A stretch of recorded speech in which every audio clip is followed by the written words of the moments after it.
Álvaro, mudando um pouco de assunto, mas seguindo aqui no nosso tema central, né? Esse debate econômico e algumas projeções. A gente viu hoje o Boletim Focus trazendo uma piora na expectativa de inflação, também sustentado pelo IPCA da última sexta-feira e mais uma semana de piora na percepção de inflação por parte dos agentes econômicos. Queria entender um pouco da sua visão, porque na sexta-feira, quando a gente viu os dados, veio pior do que o esperado, mas em algumas conversas, algumas pessoas falaram o seguinte: olha, talvez não tenha sido tão ruim assim. Se a gente for olhar pelo meio do dado ali, não foi tão ruim. Existem alguns pontos que possam até mesmo ter sido interpretados como médios, né? Não tão ruins assim. Na sua visão, o cenário da sexta-feira foi suficiente, foi ruim, até mesmo para trazer mais desancoragem para frente, já que talvez o Boletim Focus dessa semana não tenha capturado todo esse sentimento do IPCA da sexta-feira, pouco provável que tenha capturado, mas a gente pode ver mais ainda expectativa para cima de inflação, acima inclusive da banda superior do teto da meta. Como que está a sua leitura, como que está a sua percepção em relação à inflação e, claro, né, os desdobramentos que isso pode acontecer, pode causar na condução da política monetária? O IPCA divulgado na sexta-feira mostrou uma situação, eu diria, até interessante.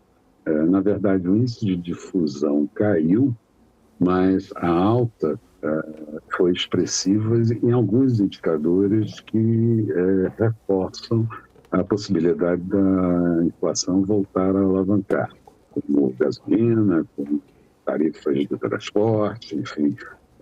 Isso tudo fazendo com que o índice alavancasse, mas muito mais concentrado, com uma difusão menor, como eu disse, do que em meses anteriores. Mas a inflação de serviços na verdade, é o que preocupa bastante. A inflação de serviços tem uma possibilidade de se alastrar pelo resto da economia maior, e isso pode fazer com que o Banco Central fique sob pressão. E se o dólar, ele hoje estava até caindo um pouco, na sexta-feira e na quinta-feira também caiu, mas se o dólar voltar a alavancar, e para isso a gente precisa de um lado político tranquilo, não só do presidente Lula, que tem sido um crítico ferrenho a tudo isso, mas também do Congresso Nacional, que está voltando do recesso e que precisa votar a reformulação, a regulamentação da reforma tributária. E a proximidade de uma eleição também vai fazer com que essa desancoragem possa aumentar ainda mais e o Banco Central tenha, eventualmente, que até levar a taxa de juros. Não está exatamente na radiografia que a gente espera para o resto do ano, mas é uma possibilidade. Você mesmo citou que estamos ali batendo no teto da banda de variação.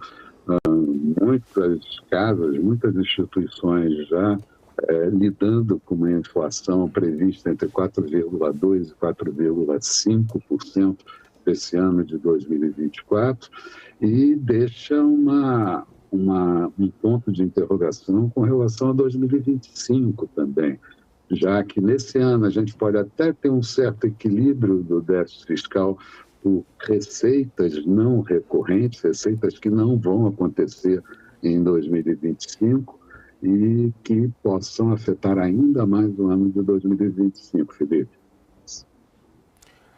Álvaro, essa é uma questão importante, até porque existem, né, questões ali de mais arrecadação que o governo não está conseguindo colocar para frente, existem gastos que ainda, né, estão bastante fora da meta. E aí a percepção, ou pelo menos o questionamento, é como que isso vai ser levado adiante com uma troca também do Banco Central.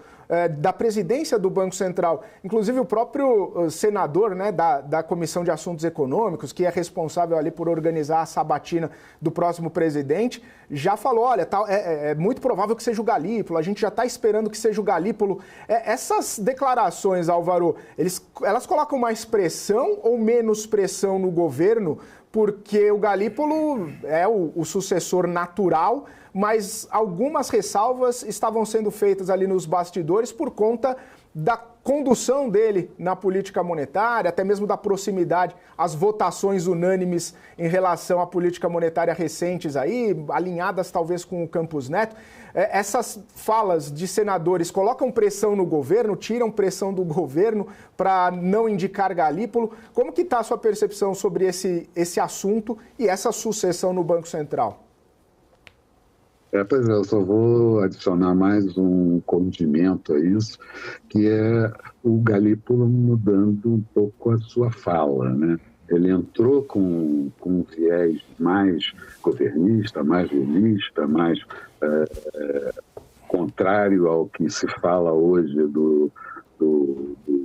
da estrutura do Copom, e agora ele já chegou um pouco mais perto do que prega o Roberto Campos Neto, do que pregam os outros diretores do Banco Central. Então, eu diria que pode ser que exista uma pressão até para que não seja o Galípolo, mas até aqui é ele. Mas eu acho que todos conhecem a fórmula, e o Galípolo mais do que ninguém conhece a fórmula de como ajustar o Brasil.